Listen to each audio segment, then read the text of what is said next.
सार वचन राधा स्वामी वार्तिक भाग दूसरा वचन 36।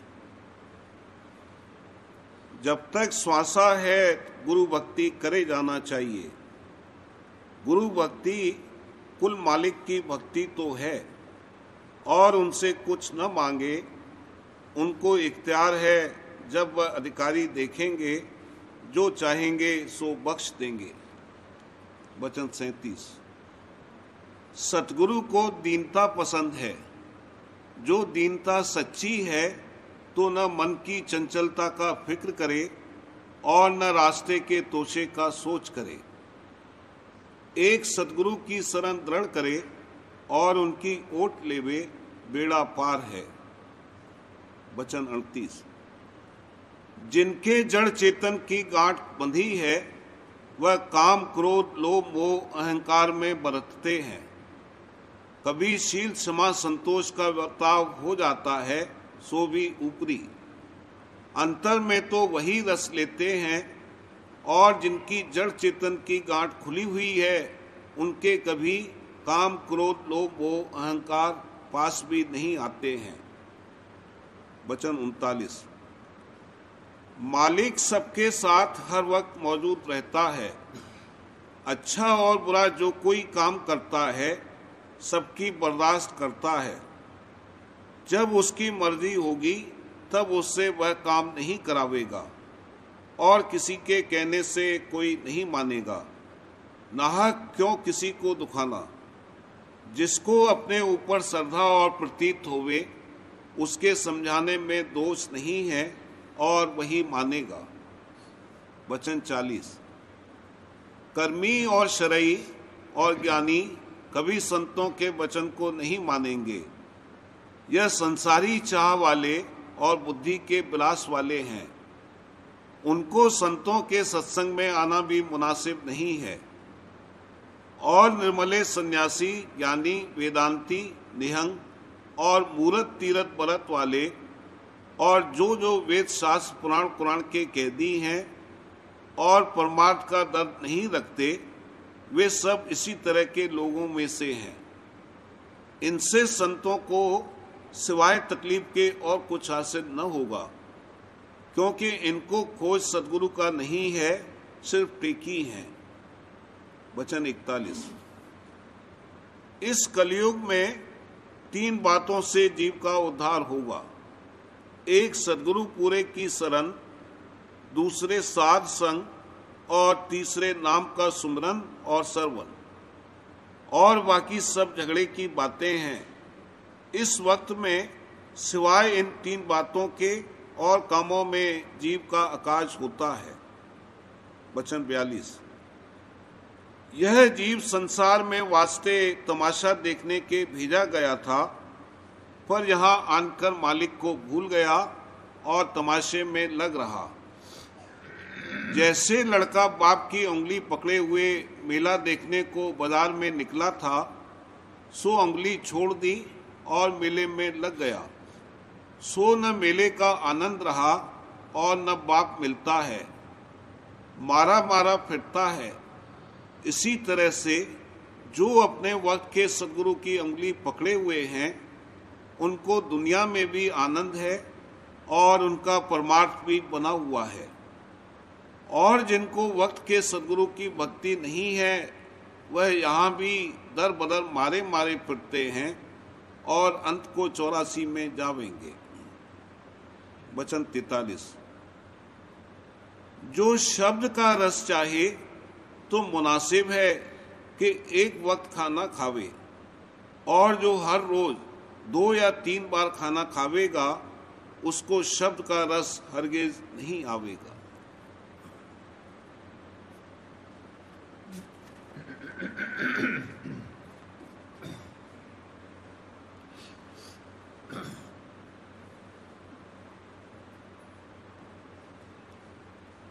वचन महाराज साहब। वचन 25वां। संत मत में एकदम चढ़ाई होने की महिमा नहीं है। संत मत में एकदम चढ़ाई होने की महिमा नहीं है, क्योंकि इसमें बेहोशी व गफलत रहती है। आहिस्ता आहिस्ता चढ़ाई होने में कि उसका नशा हजम होता जावे और रास्ते की सब कैफियत देखता जावे, बहुत फायदा है। इस वास्ते जो लोग की चढ़ाई के मामले में जल्दबाजी करते हैं, ये ठीक नहीं है। एकदम चढ़ाई होने में सूरत की डोरी नीचे लगी नहीं रहेगी, और महिमा इस बात की है कि दोनों काम जारी रहें, यानी ऊंचे से ऊंचे मुकाम पर पहुंचकर भी उसका सिलसिला या खफीफ डोरी नीचे के मुकाम से लगी रहे और जब चाहे तब उसके जरिए से वापस आ सके। जो सूरत की इस तरह जावेगी वही सूरत करता हो सकती है, क्योंकि उसकी कार्रवाई कुल रचना में रहेगी। राधा स्वामी इधर उधर राधा स्वामी। लेकिन जो सूरत की एकदम खिंच जावे और डोरी नीचे न लगी रहे, वो ऊंचे मुकाम पर पहुंचकर हंस स्वरूप हो जावेगी, मगर करतार नहीं हो सकती, क्योंकि उसका सिलसिला नीचे की रचना से नहीं रहा। अक्सर लोग दुनिया में तारीफ करते हैं कि फला शख्स की सूरत एकदम खिंच गई, लेकिन संत मत में ऐसों की कुछ महिमा नहीं है। इसलिए राधा स्वामी दयाल अपने बच्चों को जो उनकी शरण में आए हैं आहिस्ता आहिस्ता चढ़ाते हैं, और जिस कदर उनके हाजमे की ताकत बढ़ती जाती है उनको रस देते जाते हैं। अगर बाप लड़के को एकदम रुपया अशरफी दे दे तो वो उसकी पतंग लाकर उड़ावेगा।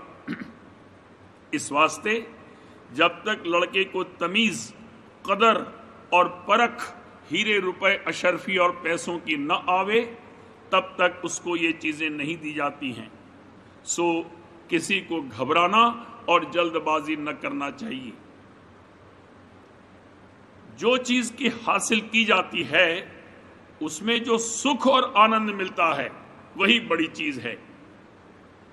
मसलन जो इल्म हासिल किया जावे तो कुछ इल्म बड़ी चीज नहीं है, बल्कि उस इल्म का जो सरूर है वो बड़ी चीज है। इसी तरह परमार्थ में किसी स्थान का खुलना या अंतरी सैर तमाशा कोई बड़ी चीज नहीं है, बल्कि सिमटाव और चढ़ाई का जो सरूर है वो बड़ी चीज है। और जो ये रस थोड़ा बहुत मिलता जावे तो यही नतीजा परमार्थ कमाने का है, और इसको उससे तशफ़ी होनी चाहिए। अलावा इसके ये ख्याल करना चाहिए कि मालिक का क्या स्वरूप है। मालिक एन आनंद स्वरूप अपने में आप मगन उन्मुन दशा में है, और यही दशा अभ्यासी की होती जाती है, तो फिर उसको शिकायत नहीं करना चाहिए और तसल्ली रखना चाहिए कि परमार्थ का जो नतीजा है वो उसको मिलता जाता है। एकदम जो नहीं मिलता है वो दया है। जरा से ही रस में ये आपे से बाहर होने को तैयार होता है, और जो एकदम ज्यादा रस दिया जावे तो क्या हालत होगी। सवाल, अभ्यास में जो गुनावन उठती हैं, हरचंद उनके रोकने की बहुत कोशिश की जाती है, लेकिन पूरी कामयाबी नहीं होती। इसका क्या सबब है? जवाब, जो नक्श अंतर में मौजूद हैं वो अभ्यास के समय गुनावन रूप होकर प्रकट होते हैं। सो जब तक ये नक्श साफ न होंगे गुनावन उठती रहेंगी। बड़ी दया है कि ये संचित कर्म गुनावन के जरिए से काटे जाते हैं, नहीं तो प्रारब्ध कर्म होकर ज्यादा तकलीफ देते। इलाज इसका ये है कि होशियारी के साथ अभ्यास और सत्संग करे और नाम के सुमिरन से गुनावन को काटे। वचन 26, संत मत के बमुजिब जरूरी परहेज। संत मत के बमुजिब परहेज ये दरकार है कि जो गृहस्थी हैं वो सिवाय जरूरी सामान के, जो कि उनके और कुटुंब के गुजारे के लिए काफी हो, ज्यादा ख्वाहिश दुनिया के सामान की और प्राप्ति धन की न उठावें। और अपने फुर्सत के वक्त को परमार्थी पोथी पढ़ने और दूसरी परमार्थी कार्रवाई में लगावें। और जो भेख हैं और उन्होंने घर बार मालिक से मिलने की गरज से त्याग दिया है, तो उनको अपना तमाम वक्त परमार्थी कार्रवाई में खर्च करना चाहिए। जो रूखी सूखी रोटी मिल जावे उसी को खाकर अपनी गुजरान करें और कोई ख्वाहिश संसार में मान बढ़ाई और धन जोड़ने की न उठावें, नहीं तो बहुत मार खाएंगे। क्योंकि बनिस्बत गृहस्थियों के उनकी जिम्मेदारी ज्यादा है। जैसे किसी भेख का हाल है कि वो खूब खाता पीता था और लोगों को दिक करता था, यानी हर तरह की बदमाशी करता था। किसी महात्मा ने उसे समझाया कि ऐसा न कर, नहीं तो बहुत पछताएगा, मगर उसने न सुना। आखिरकार उसका चोला छूट गया और फिर वो सांड होकर उसी जगह लोगों को सताने लगा और स्वभाव जरा भी न बदला। लाचार लोगों ने इरादा किया कि उसको पकड़ें और खेत जोतने का काम लें। इसमें भी उसने हरामजदगी की। हरचंद मार पड़ती थी मगर वो बैठ जाता था। आखिर उन महात्मा को दया आई। वो आए और लोगों से कहा कि हम इसके कान में कुछ बातचीत करना चाहते हैं। उन्होंने कहा कि अच्छा, कर लीजिए। तब महात्मा जी ने उसके कान में कहा कि क्यों बच्चा, इतनी हालत पर भी नहीं पछताते हो? हम तुमको समझाते थे, तुमने नहीं माना। ये सुनकर उसकी आंखों में आंसू भर आए और वो सीधा चलने लगा और कुछ दिनों में उसका चूल्हा छूट गया और महात्मा की मेहर और दया से फिर उत्तम नरदेह मिली और कुछ कारज उसके जीविका बन गया।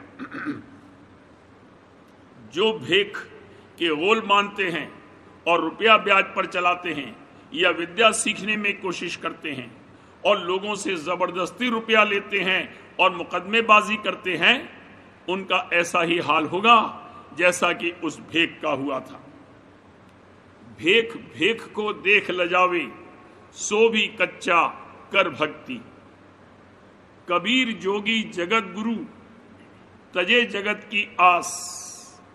जो वो चाहे जगत को, तो जगत गुरु वह दास। वचन 27। सत्संग में आपा ठानना या मान बड़ाई चाहना नामुनासिब है।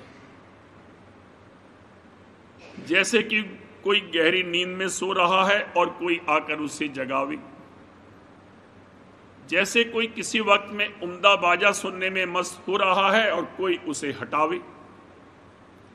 जैसे कोई शख्स खूब गौर से कोई चीज पढ़ रहा है और कोई आकर उसे छेड़े। जैसे मछली को कोई शख्स पानी से निकालकर जमीन पर डाल दे, या जैसे बालक दूध पी रहा है और कोई उसे माता की छाती से हटा दे, तो इन सब सूरतों में विघ्न कारक कैसा बुरा मालूम होता है और कैसे भारी पाप का भागी होता है। इसी तरह जहां सत्संग कुल मालिक का हो रहा है और जीव उमंग और शौक के साथ भक्ति में लगे हैं, वहां जो कोई अपनी मान बड़ाई की चाह लेकर जावे और आपा ठाने, तो वो कैसा बुरा मालूम होगा। ये आपा सबसे बुरा ऐब है, और ऐब और कसूर तो माफ भी हो सकते हैं, मगर अहंकार मालिक को मुतलक पसंद नहीं है। इसको तो जरूर हटाना और घटाना चाहिए। इसको तो मालिक ने अपने देश से निकाला है, अब वो इसको कैसे दखल दे सकता है। और जहां कहीं ये प्रकट होता है तो मालिक जरूर इसको ठोकर लगाता है। अगरचे ये ऐब थोड़ा बहुत सब में है, मगर उसके लिए माफी मांगना और झुरना और पछताना तो जरूर सबको चाहिए, नहीं तो दुरुस्ती कैसे होगी।